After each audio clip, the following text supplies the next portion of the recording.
You went live and you didn't tell me. That's so mean. I'm sorry. I couldn't help myself. That's so mean. Sorry.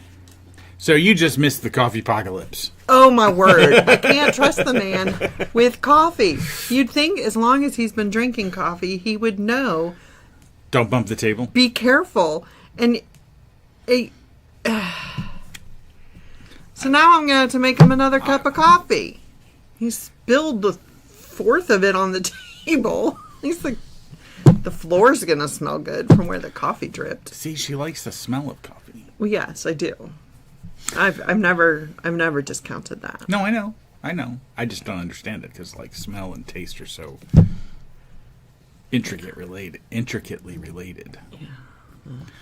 Anyway, good morning. I'm Seth. Good morning. I'm Tammy. We are the 4031 family. We are. And this is us. This is us. So we one of our older kids just messaged a fun memory had popped up on, I guess, his Facebook, I guess, maybe. And it was daily devotions with Dad, but it was with Philip. And this was 5 years ago. This is when we were trying to do daily devotions. It didn't work so well. We're doing a much better job with daily devotions. Well, that's because we're doing them live, and we're not having to, you do them, and then you have to sit through the whole thing again, as you're doing the editing, and you clip out all the embarrassing parts and stuff. I'd much rather leave those in. Well, yeah, thanks. But we were also doing it. We were also doing it with kids then. Yeah. So you never really knew how much pulling Dad was going to have to do to get information out of the kids, and this one was with Philip. So it was 5 years ago. So he was 9. It feels like he was a lot younger in that, but oh my word, it's so crazy to just look back and how was that 5 years ago? Right. Yeah. Yeah, that was fun. It's crazy. That was fun. Yeah, Jeremiah and Philip enjoyed doing those with us. We had a number of kids who did not want to be on this side of the camera. Which is why you never saw a couple of them. Yeah. I think all of them did one. Yeah, that's I think true. you did get all of them to do one. Some of them did more than others. Philip and Jeremiah did a couple more than others. Yeah. Benjamin and Thomas would give you the serious side of doing daily devotions, but some of the others just didn't want to do it, and especially be on this side. Jeremiah has offered to be our behind the scenes guy and run the cameras. I'm like, we have one. He's like, well, we could get more. I don't think this really is a multi-camera setup kind of a Not deal, yet, but you never Who know. knows? We do have people who have actually reached out to us to want to be guests. Yeah, that's So cool. that's kind of cool. We got to figure out how to make that happen. Haven't forgotten you. We'll make it happen. That would be cool. Yeah. So, anyway, today is Wednesday, June the 18th. It's Wednesday already. And the month is almost flying over. by. Flying by. 12 it's more crazy. days. It really is. And then it's July. Right. So 2 of our kids are going to church camp in a couple of weeks. And I'm just sitting here. I know it's in July, but somehow we looked at the calendar and realized it was 3 weeks. In 3 weeks, 2.5 weeks now, they're going to camp. And yeah, that just blew means it'll my just mind. be me and you here during the day. Yeah, because all the kids will be working. That's crazy. When's that happened before? It's been a while. Don't say last summer when the kids went to camp. I know that's the end. No, because we had people home still during the day. Because Holly wasn't working then. Oh, that's true. Yeah. That poor girl, she just marries into the family and then she's stuck home alone with us all day. She survived, though. Yeah, it did good. She did good. She did good. She's been a great... She and Casey both did really, really well with adjusting to moving into our house with us. Yeah, I agree. For Casey, she had lived on her own, so that was already difficult going from being on your own to being in a house. At that point, she made it 10. Holly was alone a lot at home because her dad was working off shifts, so that it was always weird for her. So she was basically alone in the house, and then she becomes the 11th person in the house. Wow. Yeah, it's been great. What are we down to 8 now? We have 8 in the house. Wow. Yeah. Been really, really blessed with our daughters-in-law. Love them a lot. Indeed so. Love them a lot.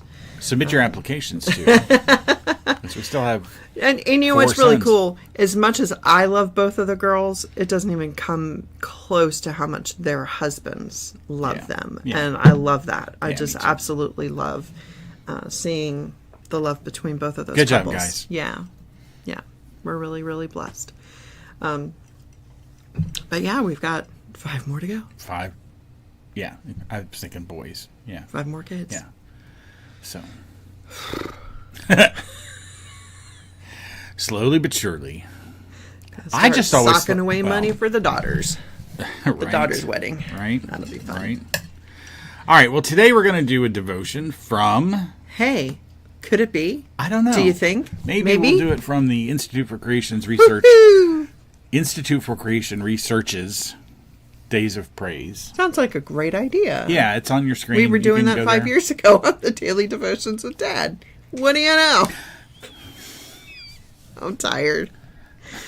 Sorry. You can go to the link on your screen. You can subscribe. They have these delivered to your inbox every day. They'll send you a quarterly booklet with them contained therein if you prefer to do your reading with a physical book instead of on your computer, which a lot of people still do. And don't forget, on your computer, if you go to that link and you go to today's post, you can also have it read to you.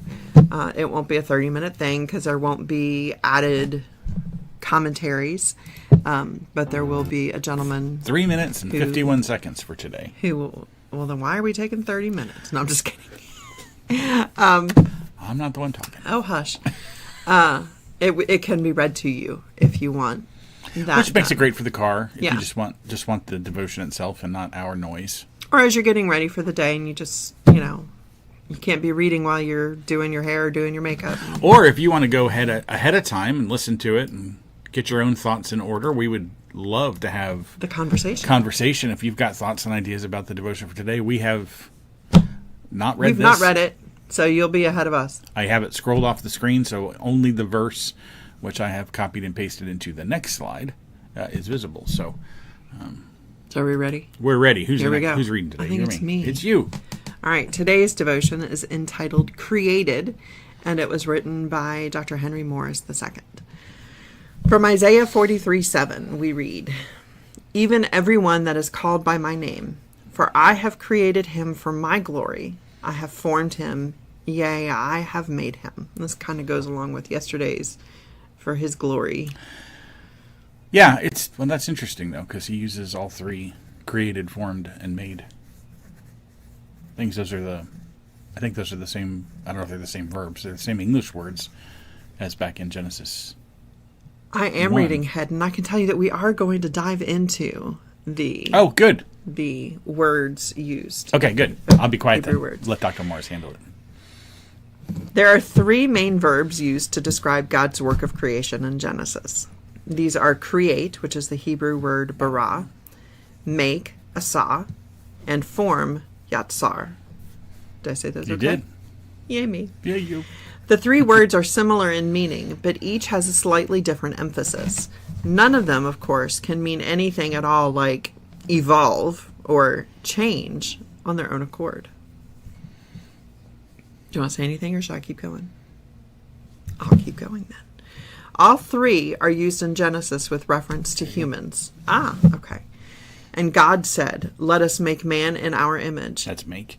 So God created man in his own image. And the Lord God formed man of the dust of the ground. Yeah. Genesis 1:26 and 27, and Genesis 2, verse 7. Yeah. So are those, and I'm pausing a second on Dr. Morris, are those 3 different forms, make, create, and form? Are they just different words of the same thing, no, or are they potentially alluding to the Trinity? Does one do one versus the other? I mean, Christ is the creator, so would he be the one using the create form of bara? God formed Adam out of the dust of the earth. So would God the Father be Asa, and then form Yatsar, and then would the Holy Spirit be make? I don't know. It's a good question. That verse 1:26 and 27, that talks about So God created them. Well, let's go to it just so it's there. Oh, see, this is the male, female. Yeah. Yeah. Let us make man in our image after our likeness. Let them have to. So God created man in his own image. In the image of God created him. Male and female created he them. A lot of people look at at verse 27 and those three separate created statements as what you're talking about, seeing the Trinity in there. I'd have to think a bit more on the different verbs being used, being specific to a, like I would think that like Yatsar, the to form, would be more appropriate for the second person of the Trinity, because that's the voice of the Lord walking in the garden. He's interacting with the creation physically, appears to be. But Christ is the one who created, right? Yeah, second person of the Trinity. Yeah, that's. So I would think he would be the create verb. Well, that's why I said I really have to think about it. I would, and this could not even be at all related to a Trinitarian thing. That's just because there are three words doesn't mean, yeah. I've always looked. Just because it has four hooves and nays, it doesn't make it a zebra. Thanks. Right? I mean, that's kind of what we're looking at. I agree. Here, I've always looked at this similarly to, because when I first read it, I don't remember when, but when I first read it, I didn't like the repetition that you find in that it feels like one sentence just recaps the whole paragraph and then another sentence is thrown on top of it. And it reminded me of how I used to interpret Noah, the account of Noah and the ark and all of the things that were done in that account. Because it's so repetitive. It's so repetitive 3 times. But it's because in looking at it, studying it with you, it appears that it could be done in the perspective of being the account from each of the sons and their responsibilities. So this could potentially be similar to that. There are certainly, from a Trinitarian point of view, there are certainly 3 actors involved in the creation account. Yes, there's no doubt of that. I just don't know. Yeah. I'm ill-equipped to respond to this because I've never looked into the idea that the 3 different actors in the creation are doing it 3 different ways. Yeah. It does fall into the. That's really interesting. It does fall in the Genesis 1-2-4 section, which is still God talking. So you do have 3 persons in the Trinity. So it could be. I mean, that's not an unreasonable interpretation of what's going on there. If you don't know what I'm referring to in the Noah account, look into it. Go read the Noah account. Go read the article we have not written yet. You need to. I know we do. You need to. I know.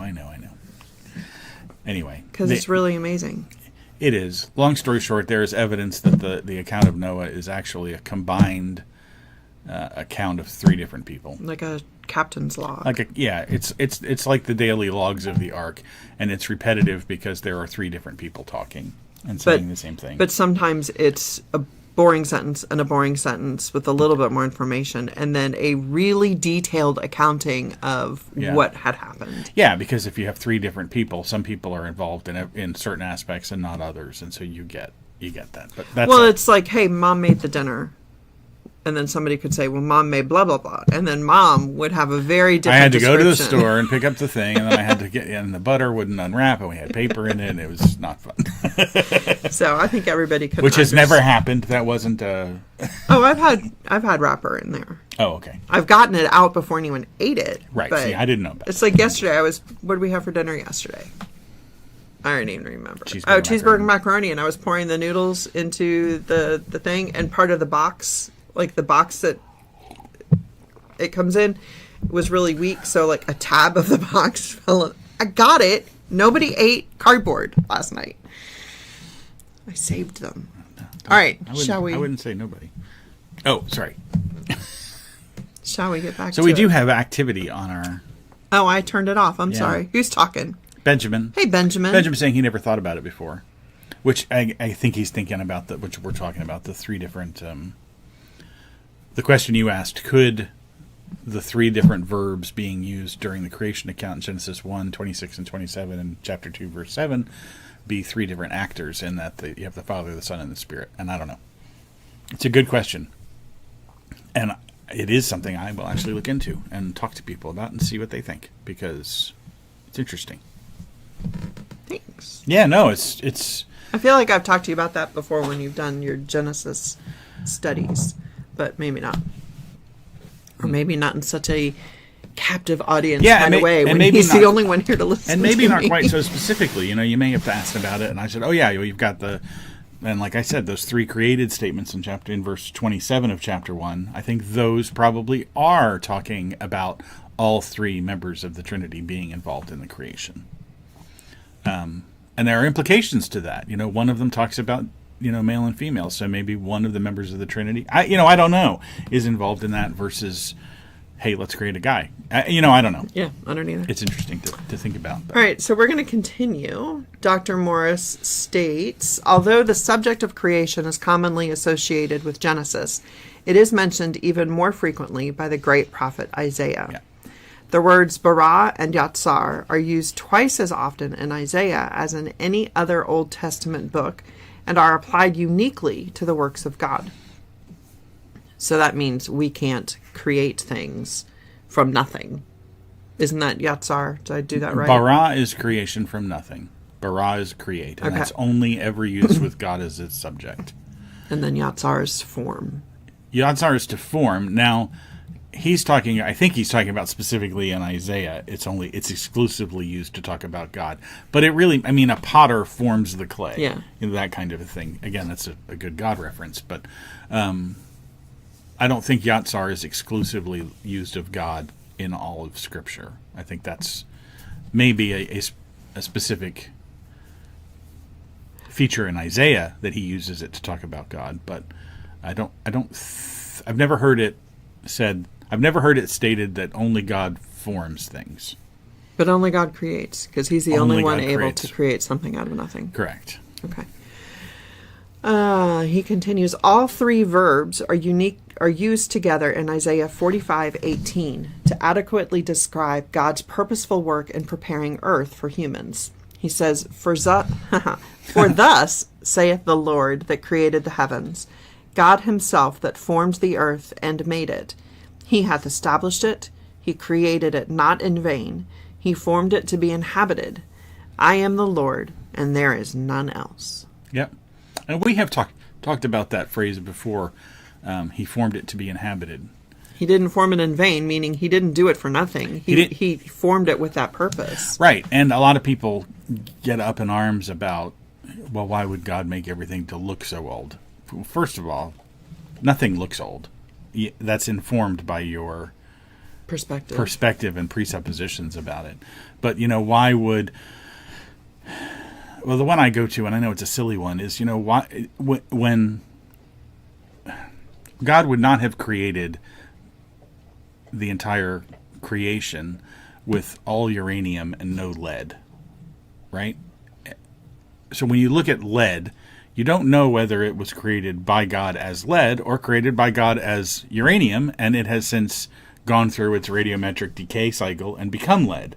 Okay. Right? I'll have to take your word for it. I'm just saying there are elements and things that change through radioactive decay, through whatever. But that doesn't mean that every instance of the daughter element started life as the parent element. Mm-hmm. And but you can look at things that way and say, oh, well, look, all of this lead tells, and the half-life of uranium is, therefore, we know this is 40 billion years old, or whatever the numbers are. I'm making that up. But you have to, you can't know with any certainty the starting values, right? You make assumptions in dating things, and with things with extremely long decay rates, you are either going to assert that everything started as the parent element, or you're going to make something up about what the starting levels of parent versus daughter elements were. There's just no way to know with certainty the age on something like that. And the fact that God says he formed it to be inhabited, to me says, hey, if I made everything with uranium, nothing could live there. Right? He has to make things in an equilibrium of some kind, so that there's stability, because the creation was designed not in vain. It was designed to be, it was formed to be inhabited immediately. Yeah. So there had to be. Benjamin says, case in point, every time we've tested a rock of known or radiometrically the age estimate. Sorry, it's too far away. Every time we tested a rock of known age radiometrically, the age estimates given have always been wrong. That's exactly right. Mount St. Helens, rocks that were formed at the eruption of Mount St. Helens, or in the years following, when the lava dome formed and all that stuff, radiometric scientists will say, well, we know that this rock formed 40 million years ago because this ratio to that ratio. You submit a rock from Mount St. Helens that formed last Tuesday, and you get an age of 40 million years. And that's not possible because you watched it. Form. Yeah. Now, some people try to push that back and say, well, it's not about the rock, it's about the elements of the rock. Well, it's only about the elements of the rock now because the assumptions have been proven to be faulty based on examples like that. So, so the appearance of age in a lot of things that you look at is easily explained in this, that there needed to be that equilibrium established in order that the will of God be manifest in supporting life. Right. Yeah. So, I mean, imagine. Right. Never mind. Good. No. Okay. I will follow your lead if I can find the cursor. It's over there. It's over there. And now I can move. Okay. So, ta-da! We have multiple screens, and if you move the cursor too far, it goes all the way off the... Yeah. Here we go. God created, formed, made, and established the earth that it might be the home of men and women. But what was God's purpose for the people who would inhabit it? Our text answers this most fundamental of questions, and once again, all three key verbs are used.